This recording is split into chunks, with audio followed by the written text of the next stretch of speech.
গুৰেশ্বৰ সমূহ সংবাদকৰ্মীৰ লগত মত বিনিময় গুৱাহাটী উচ্চ ন্যায়ালয়ৰ জ্যেষ্ঠ অধিবক্তা তথা সত্য বিজেপি দলত যোগদান কৰা গুৰেশ্বৰ সৌসন্তান মানস শৰণীয়াই আজি গুৰেশ্বৰ বাছষ্টেণ্ডস্থিত মানস শৰণীয়াৰ নিজাগৃহত সমূহ সংবাদকৰ্মীৰ লগত গুৰেশ্বৰ বিধানসভা সমষ্টিৰ বিভিন্ন সমস্যাৰ বুজ লোৱাৰ লগতে সাংবাদিকসকলে ভুগি অহা বিভিন্ন সমস্যাৰ বিষয়ে আলোচনা কৰা হয়।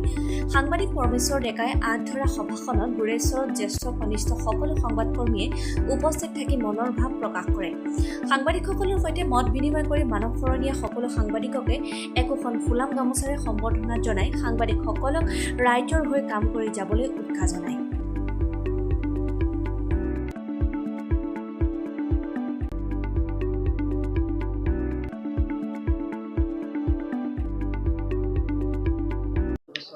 নহয়, আমাৰ গুৰেশ্বৰৰ যিটো সাংবাদিক সন্থা আছে তিনিটাও আছে। তিনিটাও আজি তেওঁলোকে এঠাইত একগোট হৈছিল আৰু তেওঁলোকে মোক আহ্বান জনাইছিল আহিবলৈ, আৰু ময়ো তেওঁলোকক লগ পাবৰ কাৰণে খুব ব্যাকুল হৈ গৈছোঁ। আপুনি জানে যে মই 3 দিন আগত ভাৰতীয় জনতা পাৰ্টীৰ এজন সাধাৰণ কাৰ্যকৰ্তা হিচাপে যোগদান কৰিছোঁ আৰু গুৰেশ্বৰ বা ভাৰতৰ বা অসমৰ সামগ্ৰিক পৰিস্থিতিত মই সেৱা আগবঢ়াম বুলি ওলাই আহিছোঁ।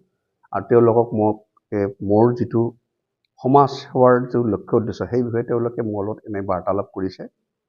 তেওঁলোকে কোনো ধৰণৰ নিউজৰ কাৰণে নহয়, আৰু গুৰেশ্বৰৰ সমস্যা কি কি থাকিব পাৰে, কেনেধৰণে সমাধান কৰিব পাৰি, আৰু তেওঁলোকৰ সাংবাদিকসকলে কেনেকুৱা ধৰণৰ সমস্যা ফেচ কৰে বা মুখামুখি হয় তেওঁলোকৰ সাংবাদিকতা জীৱনত, তেওঁলোকৰ জীৱনৰ নিৰাপত্তা কি, তেওঁলোকৰ অৰ্থনৈতিকভাৱে কেনেধৰণে স্বাৱলম্বী, এই কথাবোৰ বিশেষভাৱে তেওঁলোকে আলোচনা কৰাৰ আৰু ময়ো এজন নতুনকৈ ভাৰতীয় জনতা পাৰ্টীৰ সাধাৰণ সদস্যপদ গ্ৰহণ কৰি যিখিনি